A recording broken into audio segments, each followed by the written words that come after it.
Good evening, and welcome to Get Sleepy, the podcast where we listen, we relax, and we get sleepy. My name's Thomas, and I'm your host. Thanks so much for being here. It seems that for as long as we can remember, humans have always wondered about our distant neighbours. The stars have inspired countless myths and tales from all cultures across the world. Tonight, Abbe will guide us as we gaze up at the stars and learn some of these mythical stories. This is a follow-up to Abbe's prior episode entitled Mythology of the Moon. So if you enjoy this one, be sure to go back and check out that episode whenever you'd like. Now, make yourself nice and comfortable. Take a deep breath in, feeling your stomach and chest rise, and then gently let it out, feeling your body sink back down and relax. As you continue to breathe at a relaxed pace, close your eyes. Let your body melt into your bed, and imagine that you're staring up at a beautiful night sky. It's a clear night, and all the stars are out. You can see countless twinkling lights spread across the sky, like dots of silver paint on a canvas. Gazing at these radiant, glowing lights, you feel a sense of deep peace and well-being. It's as though they are watching over you, keeping you company as you fall asleep. You try to count them, focusing on one star, then another and another. But there are just too many, and you soon lose count. Instead, you decide to simply watch the stars, filled with wonder, until you fall into a peaceful sleep. And this is where our story begins.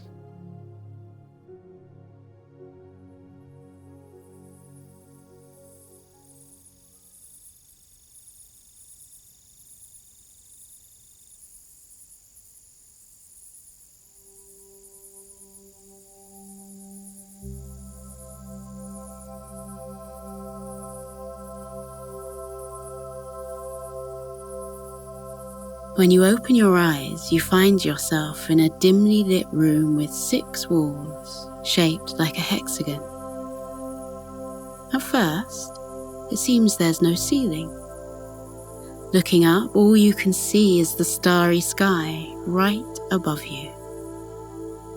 But when you look a little closer, you realize that the dome-shaped ceiling is made of glass. The room is a small, private observatory. It was built for an astronomer to study the stars and planets, but it also seems to have been designed with relaxation in mind. The lighting is soft, and at the side of the room there's a long black sofa with plush cushions. In the center of the observatory is a beautiful silver telescope, which looks heavy and expensive. The long, thick tube is pointing towards the glass ceiling. If you looked through the eyepiece of the telescope, you'd probably be able to see the moon and stars in amazing clarity. You're tempted to look, but this telescope is so perfectly crafted that you're almost reluctant to touch it. It's like a work of art. Maybe you'll have a look later to see if you can spot any faraway planets or distant stars. Apart from the telescope and the sofa, there's not much else in the room. Glancing around, you notice a desk with some books and a side table with a lamp which is switched off. Although there are only a few dim lights on the walls, the night sky illuminates the room. There's a full moon tonight, and the silver moonbeams cast a dreamy glow over the furniture. The desk seems to shine with a light of its own. You move towards the desk, which is covered with piles of books and sheets of paper. The papers include detailed notes, calculations, and complex diagrams. Many of the books look technical, with titles like A Guide to Theoretical Astrophysics. Others are about cosmology, solar rays, and gravitational waves. You're curious about these books, but you're also feeling relaxed and sleepy. You'd prefer to read something lighter. A story, perhaps. Then you spot another book with a shorter, simpler title. On its spine, engraved in glittering golden letters, are 2 words: Star Law. You pick up this book and then move towards the sofa. As you recline, you notice that the sofa is the perfect length, as if it was custom made just for you. Your body sinks into the soft cushions, which feel just like a luxurious mattress. There's a small bronze lamp on the side table next to the sofa. When you switch it on with a melodic click, you notice the sleek beauty of its design. The graceful form of the body of the lamp is slightly futuristic, and yet somehow it also looks like it could be an antique. The vintage light bulb has a complex web of bright golden filaments. It emits a warm glow, making the room feel cozier. Now that you're settled comfortably on the sofa, with your head resting on a soft cushion, you're tempted to stargaze a little longer. Or you might even fall asleep right here. But you can feel the weight of the book in your lap, and you're curious to see what's inside. Turning to the introduction, you read a few pages about the history of star law. According to this book, our fascination with the stars can be traced right back to the very beginning of humanity. Prehistoric art suggests that 40,000 years ago, early humans kept records of the movements of the stars. People interpreted the shapes of the constellations as animals and drew these patterns on the walls of their caves. They also made carvings that represented comet strikes and other astronomical events. Many stories about the stars are now lost in the mists of time, but there are records of other myths and folk tales dating back thousands of years from all parts of the world. In these tales, stars often play a part in creation myths or represent the gods themselves. They're symbols of divine guidance or sacred protection. Sometimes they're emblems of enlightenment, and they can also symbolize hope, faith, fortune, wishes, and dreams. But despite this rich variety of meaning, there's also something universal about the symbolism of the stars. Across the world, stars have always been a positive symbol. Their beauty and radiance are visible from Earth, yet they're also remote and mysterious. Perhaps this is why people view stars in a hopeful, optimistic light. They represent infinite possibility, like a canvas for all of our hopes and dreams. After reading the introduction, you flick through the pages of the book, wondering where to start. The pages feel thick and crisp between your fingers, and the paper is a beautiful cream colour. The book looks old, but somehow it also feels brand new. Although it must have been printed many years ago, perhaps you're the very first person to read it. Everything about this peaceful place feels so special. It's as though the observatory has been waiting for you. You let out a sigh of contentment and allow yourself to sink even deeper into the sofa, as if you're settling into bed. When you start to feel really sleepy, you'll put the book to one side and let yourself drift off. But for now, you'll keep reading to learn about star lore around the world.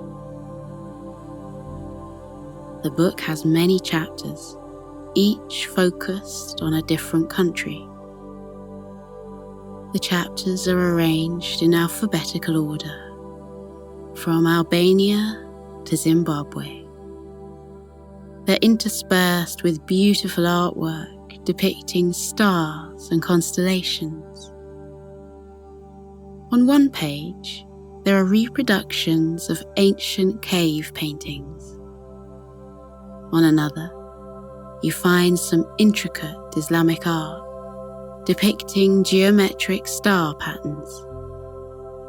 Then there's Vincent van Gogh's masterpiece, Starry Night, with a deep blue sky that seems to flow like the waves of the ocean.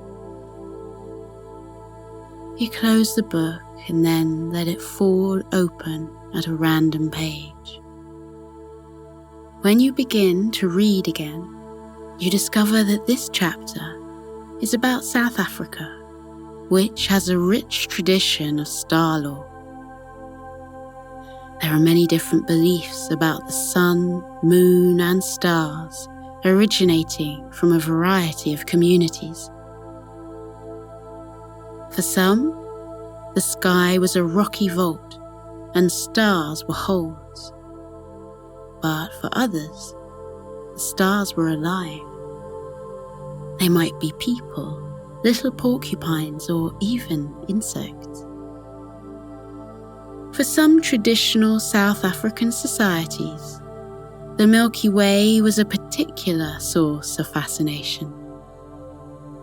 Many people believed this hazy expanse of stars was a path where ancestral spirits wandered.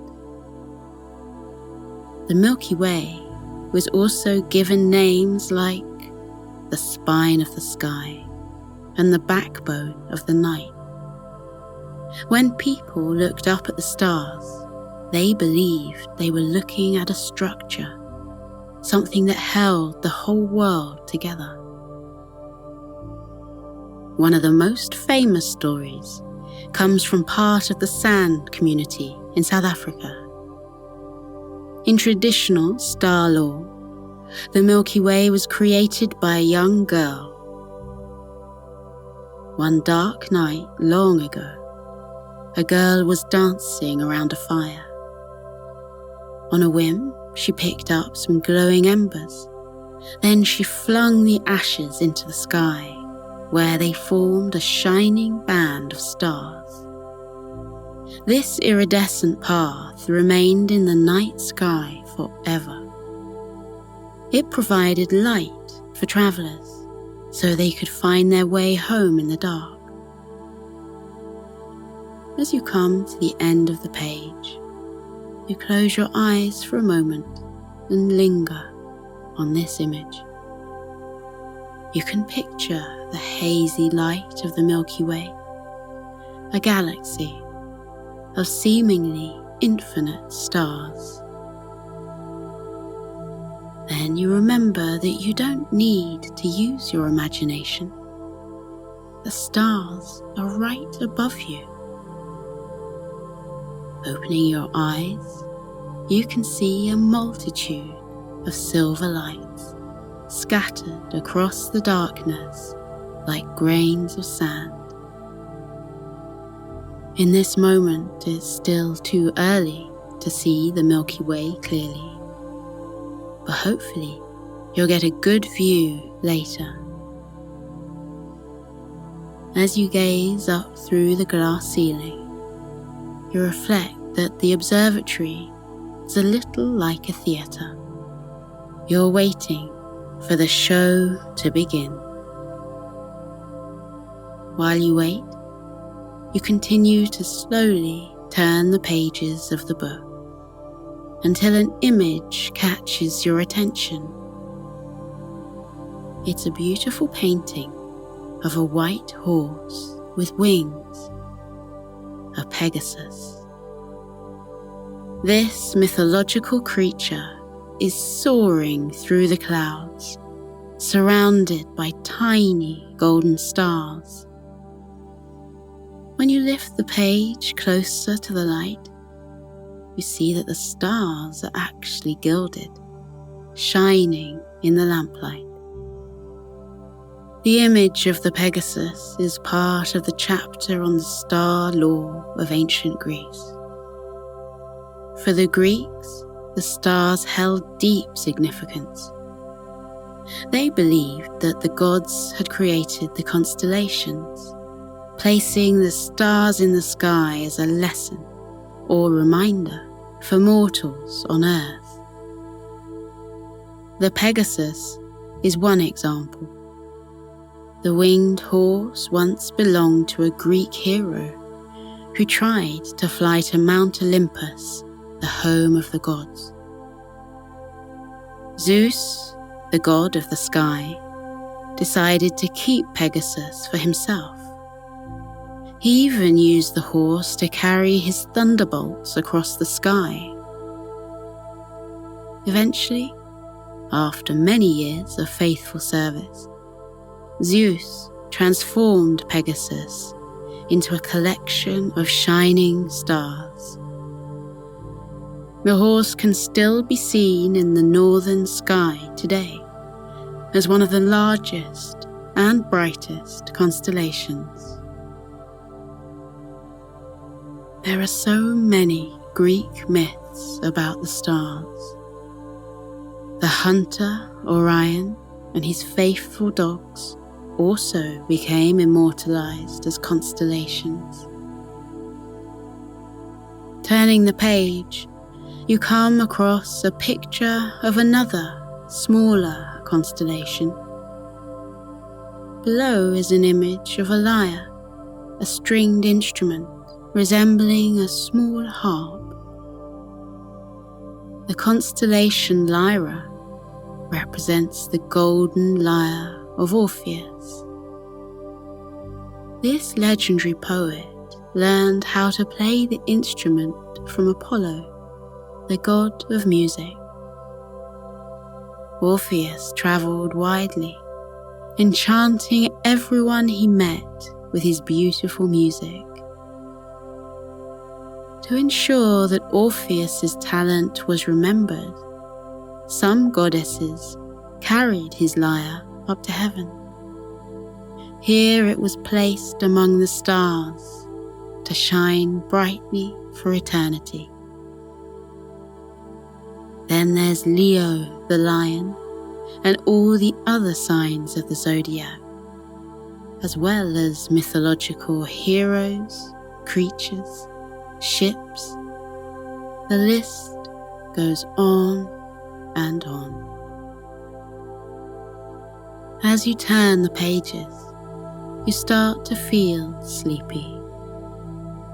The words and names blur into each other until they no longer make sense.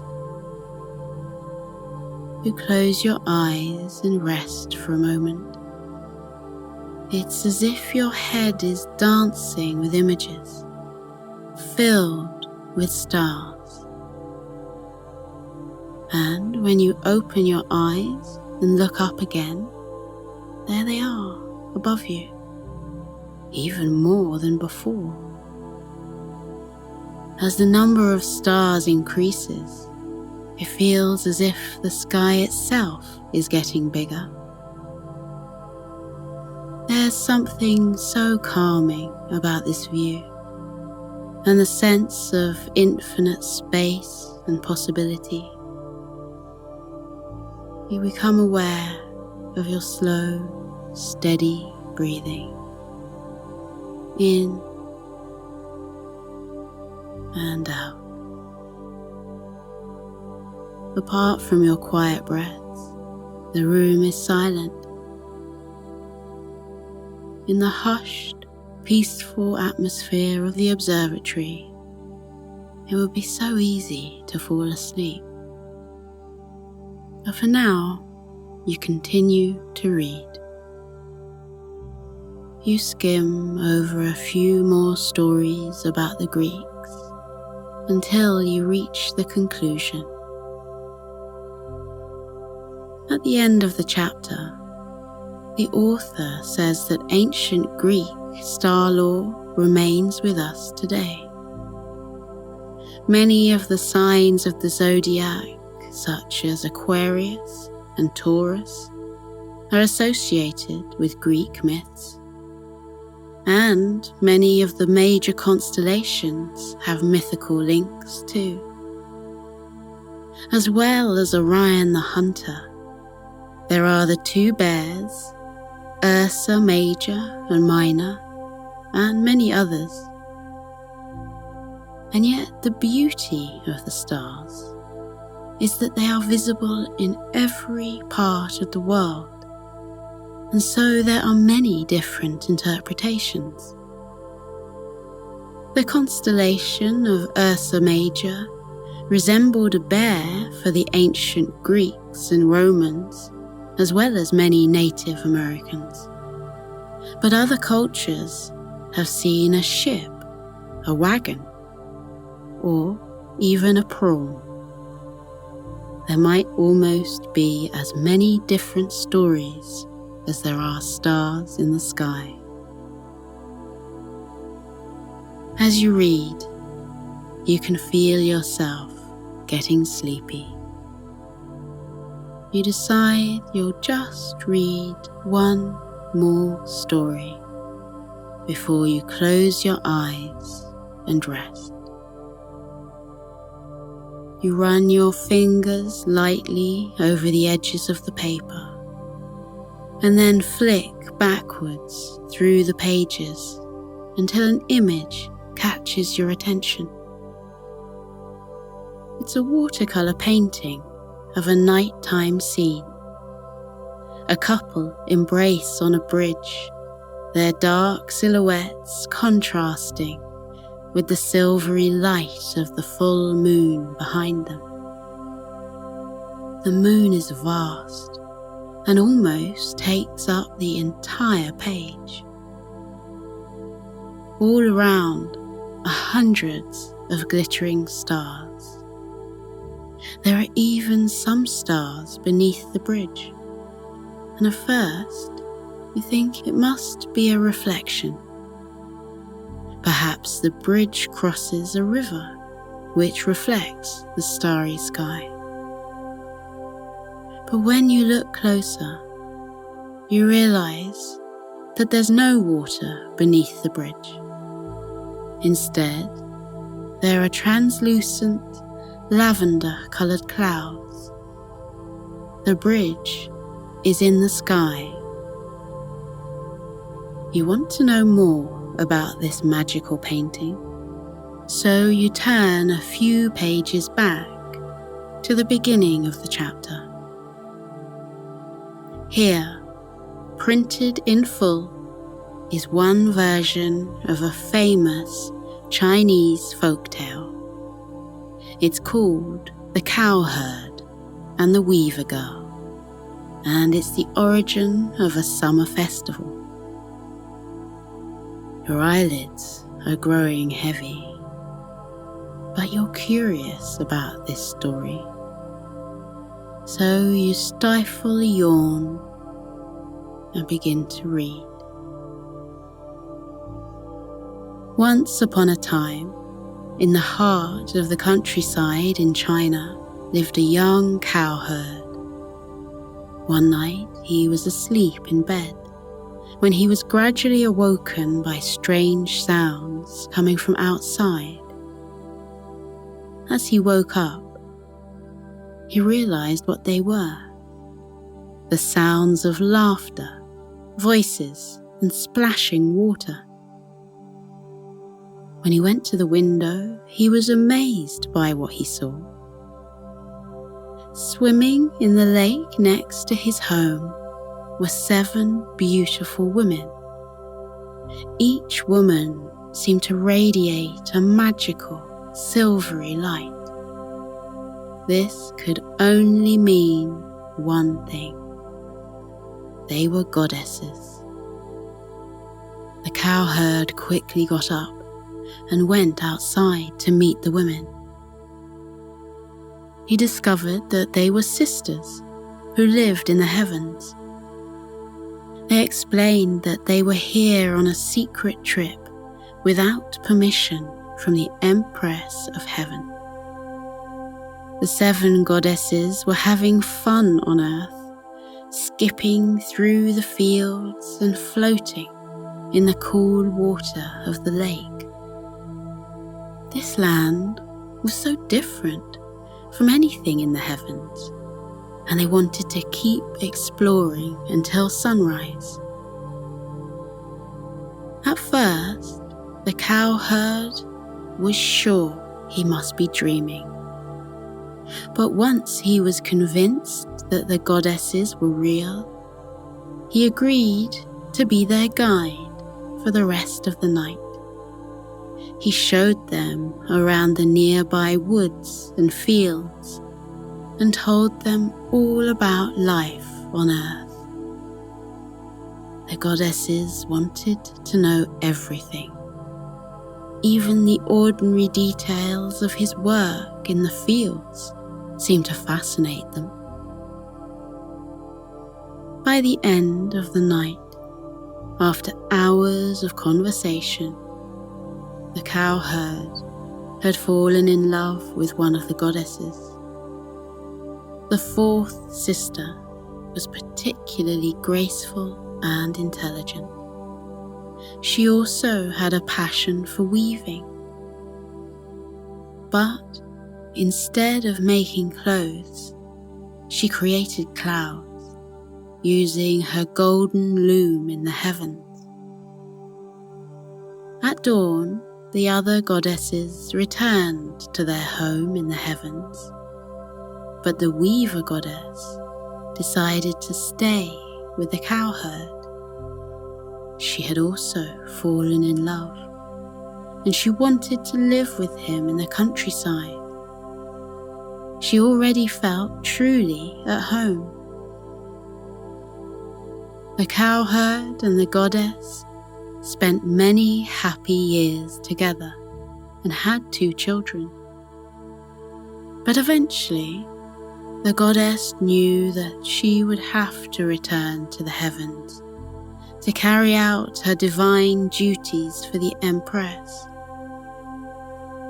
Her sisters were waiting for her to come back, and her golden loom was gathering dust. Without the goddess to weave the clouds, the sky would eventually become empty. And without clouds, there would be no rain. Once their children had grown up, the goddess kissed the cowherd goodbye. At last, it was time for her to take her place in the heavens once more, alongside her sisters. But this was not the end. The goddess reassured the cowherd that they would still be able to see each other in the stars. Before leaving, she cast a spell over an ox, which gave it the power of flight. This way, the cowherd could ride his ox into the stars and visit her whenever he wanted. Although the goddess seemed happy to be back at work, weaving clouds on her loom, the Empress of Heaven was worried that she might change her mind. If the visits from the cowherd became regular, perhaps the goddess would decide to return to Earth. The Empress couldn't prevent the goddess from leaving, but she could make it more difficult for the cowherd to reach the heavens. One night, while everyone was asleep, the Empress took her hairpin and made a deep scratch in the sky. This scratch became the Milky Way, a vast river of stars dividing the heavens. When the goddess awoke and discovered what the Empress had done, she begged her for help. With such a huge, deep river between the goddess and her beloved cowherd, it would be almost impossible to meet. The Empress relented. Once a year, on the 7th day of the 7th lunar month, the goddess and the cowherd would be allowed to see each other again. And so, every summer, the couple was reunited in the heavens. A huge flock of magpies flew into the sky and formed a celestial bridge, allowing the lovers to embrace once more. On the 7th day of the 7th month, the goddess and the cowherd are still visible in the sky. They were transformed into two bright stars, Vega and Altair. As you read the final words of the story, you become aware of the painting on the opposite page. It's the picture you saw before. Once again, you admire the colours and details, from the purple shading of the clouds to the patterns of stars. They look as though they're really glowing, shining on the page. And when you look at the bridge again, holding the page up to the light, you notice something else. It's not an ordinary bridge, as you'd first thought. Looking closely, you can see that it's made up of hundreds of black birds. These are the magpies, sent by the Empress to bring the lovers together once more. Now that you know the story behind the painting, it seems even more beautiful. After finishing this tale, you feel ready to close the book and return to it another time. You gently place the book on the nearby table, then turn off the lamp and settle down on the sofa, making yourself comfortable. All you want to do is sleep, but you'll have one last look at the stars above you to see if you notice anything different. While you were reading, the sky was slowly transforming. There are even more stars than before. There must be thousands, millions, billions, and those are just the ones you can see. They spread out endlessly through infinite galaxies. Right above you, the Milky Way is now clearly visible. It's a gorgeous, cloudy band of stars stretching right across the sky. As you marvel at the beauty of the galaxy, you can understand the origins of the folktale. It's no wonder that someone once gazed at the stars and dreamed up this story. Inspired by the stars, they told a tale of goddesses, a celestial river, and eternal love. For a moment, you try to identify individual stars and constellations, but they seem to blur into each other, and in your sleepy state, they all look equally bright, equally beautiful. You smile and close your eyes. You feel ready to sleep now, to drift off into dreams of starlight.